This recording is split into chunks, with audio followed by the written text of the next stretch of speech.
શું ભારતીય જનતા પાર્ટીમાં નિષ્કલંક વ્યક્તિઓની ખોટ છે?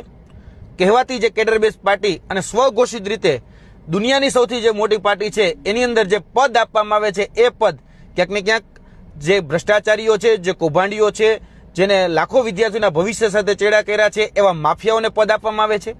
ફરી એક વખત ગુજરાતમાં પેપર ફોડો અને પદ મેળવો એ યોજના અંતર્ગત સાબરકાંઠાના પ્રાંતિજના વદરાડ ગામના જે હાર્દિક શર્મા નામના વ્યક્તિ જે 2023ની અંદર જુનિયર ક્લાર્કનું જે પેપર લીક થયું એની અંદર સામેલ હતા, મુખ્ય આરોપી તરીકે હતા, એજન્ટ તરીકે હતા, એ જ વ્યક્તિને ક્યાંક ને ક્યાંક ભારતીય જનતા પાર્ટીએ જે બક્ષીપંચ મોરચો જે છે એની અંદર કોષાધ્યક્ષનું પદ આપ્યું છે।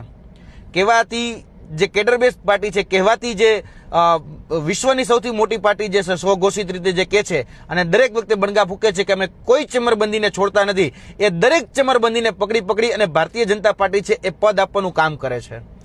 આ એની કથની અને કરની આ વાત ઉપરથી સાબિત થાય છે, જેને લાખો વિદ્યાર્થીઓને ભવિષ્ય સાથે ચેડા કર્યા, જેને ક્યાંક ને ક્યાંક નાણાકીય ગેરરીતિ આચરી, એ હાર્દિક શર્માને પદ આપ્યું છે। એટલે હાથીના દાંત દેખાડવાના અલગ છે અને ચાવવાના અલગ છે।